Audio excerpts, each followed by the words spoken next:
Welcome to Dark Echoes of the Night with your host, Dark Echoes, and Mindful Muse. out here in good old Arizona. Tonight we will be discussing one of the most prolific serial killers of all time. And his name is Webster Mudgett, also known as one of America's first documented serial killers as well. So, Mindful.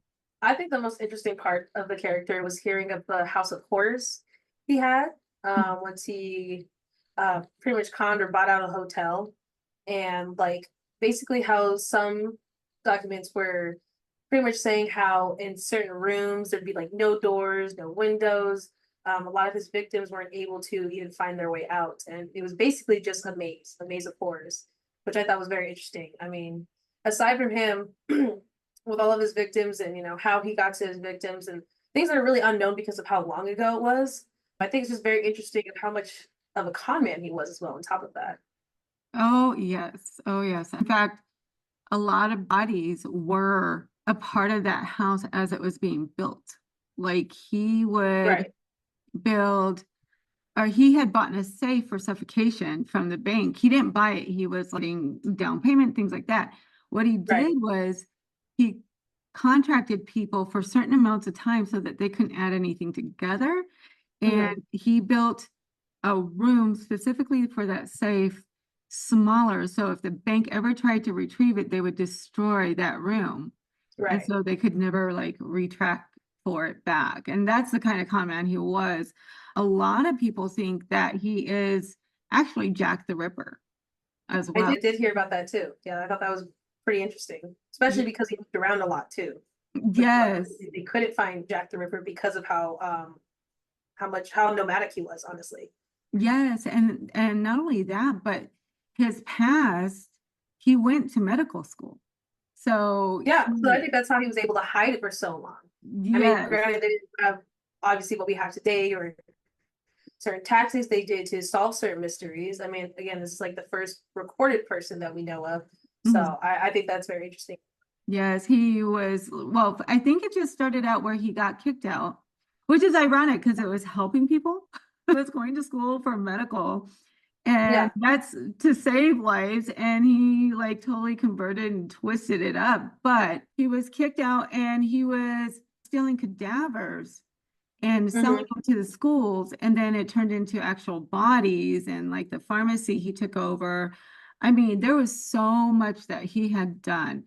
But get this, I was looking up for some more information, and Hmm. his latest, I like the latest generation that comes from his bloodline, um, Hmm. is also making an accusation that Meghan Markle is related to them. Like, Yeah. that's What do you really think of interesting. that? I honestly don't know what to think of that. That's I kind of I don't know. That kind of took me out. Okay. Yeah, and I was just like, wow. Had just read that recently. It was just really kind of neat because I read the book America's First Serial Killer, Hmm. which had a lot of ties with Jack the Ripper. And then, more information started coming out or surfacing on the internet. And the next thing you know, even the HBO series American Horror Story, one of their Oh, one of their things was based around this particular person. which So season? I can't remember, but we'll get back to that. But yeah, I think he started out as a pharmacist in even then. But yeah, it was pretty gruesome. And no, it doesn't surprise me though that they would take that information and put it into one of their series. Oh, definitely. Yeah, you have to. The Yeah. first recorded series. Why wouldn't you? Right? Um, but the one thing that the reason why I really wanted to start it this way is because, like, in any other situations or throughout the history and the era up until now, I don't think anyone could ever compare to this particular serial killer. He was the most calculative, manipulative, con artist, and he built a house designed just for this. Like that was his full-time job. you Very know? strategic.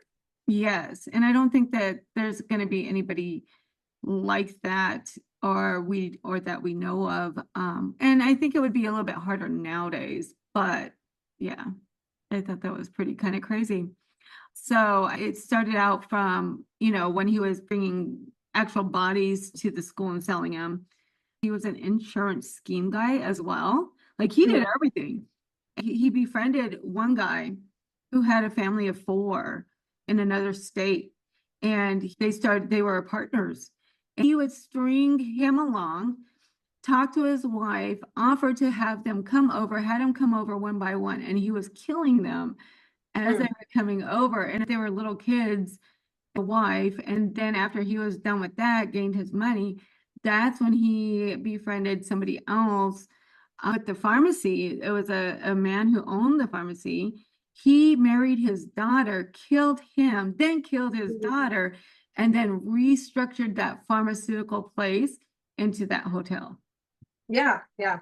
It was so nuts. Like, just the details of that book. I think, Just the networking this man was probably able to make back then too. I mean, you wouldn't think, I mean, anything of it. He probably didn't seem uncomfortable in any way, shape, or form. This man was probably super charming.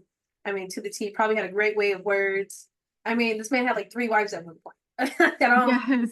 That's pretty Oh, scandalous. well, yeah. That's a Well, and with the fair too, like, I mean, he used the fair. yeah. Everybody was from out of town, no connections, no nothing to look for them.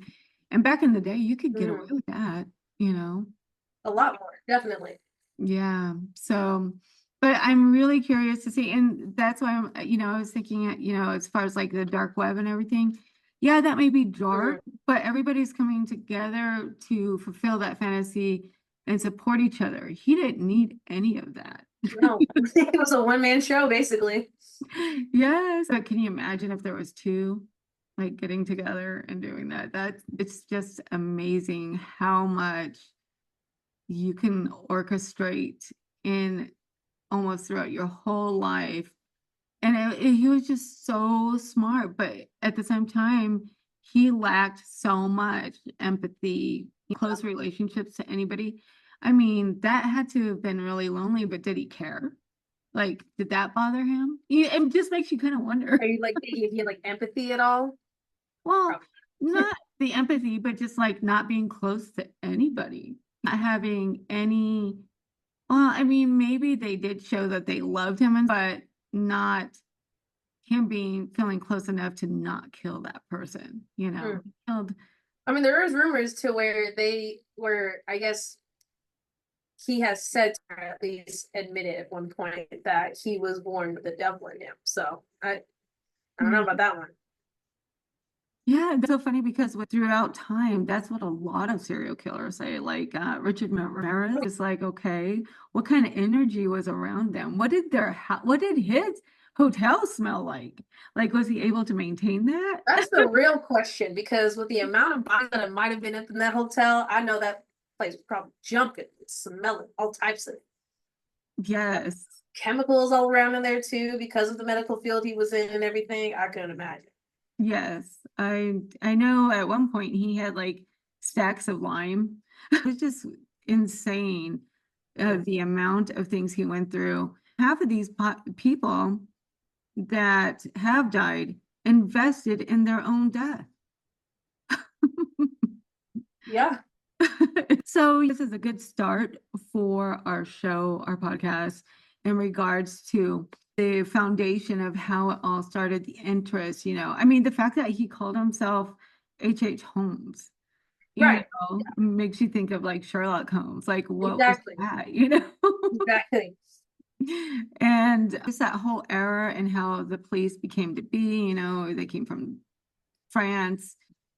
You had your watchmen, and then it just kind of escalated and grew and escalated, and then they were bringing scientists in. And so I'm really curious on where this is going to go with any of the evidence that they still might have.